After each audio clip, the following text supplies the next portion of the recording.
여러분 안녕하십니까, 진성호입니다. 지난 설 연휴 동안 이 다큐멘터리 영화입니다. 건국전쟁을 봤다는 분들이 많았습니다. 오세훈 서울시장도 봤다고 하고 한동훈 이 비대위원장도 봤다고 합니다. 지금 건국전쟁 붐이 일기 시작했습니다. 지금 미국에서도 개봉되었다고 합니다. 자, 그런데 한동훈 비대위원장이 이 건국전쟁을 어제 여의도의 한 극장에서 봤는데, 기자들이 영화를 본 소감을 묻자 이렇게 말했습니다. 제가 나오던데요? 실제입니다. 다큐멘터리 영화이기 때문에 연기가 아닙니다. 장면이 나오는데 한동훈 위원장이 이 다큐멘터리에 출연합니다. 왜 그랬을까요? 자, 한동훈 위원장은 어제 이 극장에서 기자들에게 이런 말을 했습니다. 제가 나오던데요라고 웃음을 띄우며 이 이승만 대통령에 대해 여러 가지 평가가 있을 수 있고 공과 과가 있을 수 있다. 그렇지만 대한민국이 여기까지 오게 된데 결정적인 중요한 역할을 이 적시에 제대로 한 분이라고 생각한다고 말했습니다. 바로 그게 지금 한미혁명이 기반이 되는 한미 상호 방위 조약을 맺은 겁니다. 그리고 제가 굉장히 감명 깊게 생각하는 농지개혁을 해낸 것, 이 두 가지가 없었다면 지금의 대한민국은 많이 달랐을 것이라고 한동훈 위원장은 말했습니다. 왜 한동훈 위원장이 이 다큐멘터리 영화에 출연했을까요? 여기에 대해서 이 한동훈 위원장이 법무부 장관이던 시절 했던 일에 대해서 이 다큐멘터리 건국전쟁의 감독이 직접 밝혔습니다. 자, 김덕영 감독은 자신의 SNS에 방금 전 한동훈 비대위원장이 봤다 영화 건국전쟁이라는 제목으로 장문의 글을 올리고, 이 한동훈 위원장이 법무부 장관으로 재직하던 지난해 7월 대한상공회의소 주최 제주포럼 정책강연에서 농지개혁 덕분에 대한민국을 지켜낼 수 있었다고 말했습니다. 이 농지개혁으로 만석군의 나라였던 대한민국이 이병철, 최종현 회장 같은 영웅들이 혁신을 실천하고 마음껏 활용할 수 있게 대전환의 계기가 됐다고 평가했습니다.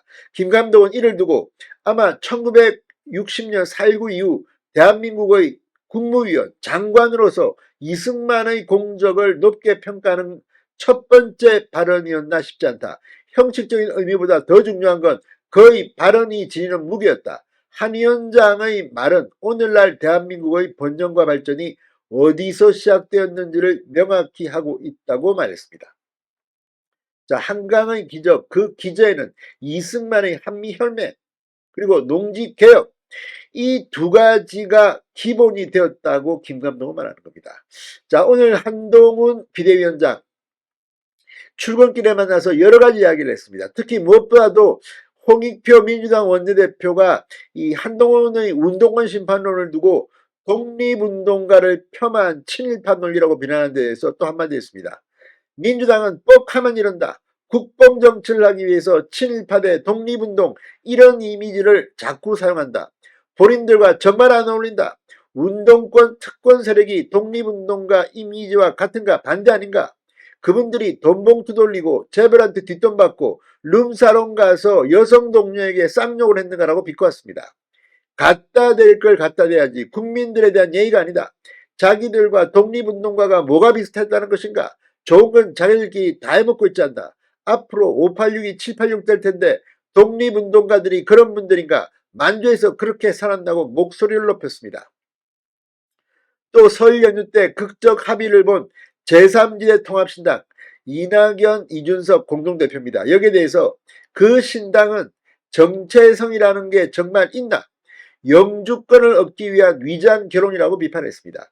실제 한동훈 비대위원장의 비판이 아니라도 이낙연, 이준석 공동대표의 개혁신당, 여기에 이 원칙과 상식의 조홍천 이원웅 의원, 또 이 금태섭 전 의원과 류호정 전 의원, 완전히 잡탕밥입니다. 무엇보다도 정의당은 이 좌중에서도 한창 좌인데 그걸 이준석이 손을 잡는다. 이준석 이 공동대표는 실제 보수 성향이 더 오른쪽에 있다는 평가도 들었습니다. 그래서 이준석에게 환호했던 2030 남성들이 이 소식을 듣고 지난 설 연휴 동안 이 뭐 개혁신당을 탈퇴한다, 이준석을 비판한다.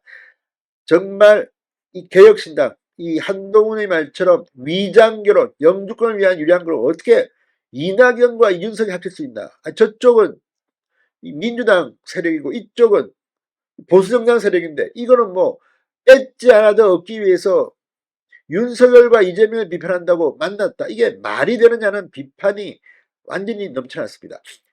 개혁신당 쉽지 않을 것 같습니다.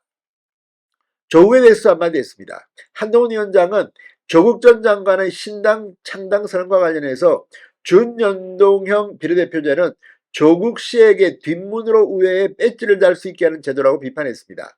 조국 전 장관은 우리가 주장하는 병립형 제도에서는 국회의원 배지를 달 수가 없다. 조국 씨는 민주당으로도 못 나온다. 도덕성이 극단적으로 낮아져 있는 민주당에서조차 공천하기 어렵지만 이재명 대표가 야합으로 관철하려 하는 준연동형 비례대표제 아래에서는 틈이 보인다고 말했습니다. 자, 아무튼 한동훈 비대위원장 작심하고 민주당을 비판했습니다. 이번 총선 해볼만합니다. 그리고 다큐멘터리 영화 건국전쟁 여러분도 한번 보십시오. 진성호의 융단 폭격이었습니다. 여러분 감사합니다.